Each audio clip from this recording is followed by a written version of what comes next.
తల్లిదండ్రులను ఇంటి నుంచి గెంటేసిన ఘటన జగిత్యాల జిల్లాలో చోటు చేసుకుంది. కొడుకు ఇంటి ముందు బైఠాయించి ఆవేదన వ్యక్తం చేస్తున్నారు తల్లిదండ్రులు. కోరుట్లలోని ఆనందనగర్ కాలనీకి చెందిన గంగాధర సుబ్బయ్య, లక్ష్మి దంపతులకు ఒక కొడుకు, ఇద్దరు కూతుళ్లున్నారు.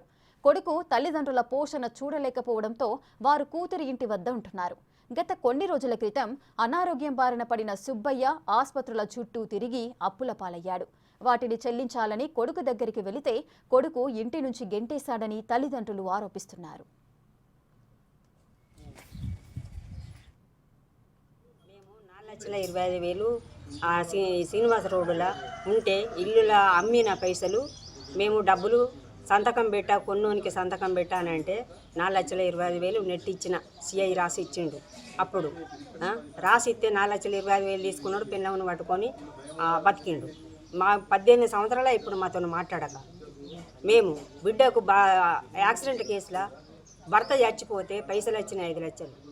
అత్తే అవిడితోని మిత్తికో అడ్డుకో తిరిగి 5 ఏళ్ళు కిరాయికుండి, ఆ ఝాన్సీ రోడ్ల కిరాయికుండి అవి మేము ఆ డబ్బులతోని ఆమె 10 తులాల బంగారం ఉండి అమ్ముకొని ఆ ఇల్లు కట్టుకొని మమ్మల్ని ఆమె దగ్గర పెట్టుకున్నది. 5 నెలల పిల్లగానప్పుడు భర్త చచ్చిపోయింది. మేము ఆమె దగ్గర మేము ఉన్నాము.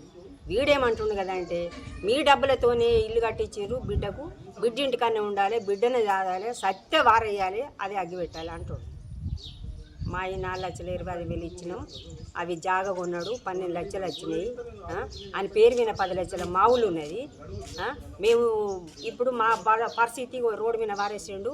ముసలోనికి యాక్సిడెంట్ అయితే ఆ తలకాయ వలిగితే మేము డబ్బులు 3 లక్షల రూపాయలు డబ్బులు తెచ్చుకున్నాం.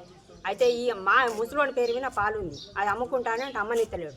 అయితే మరి మాకు సంఘం చెప్పినట్టు పైసలు ఇప్పింది.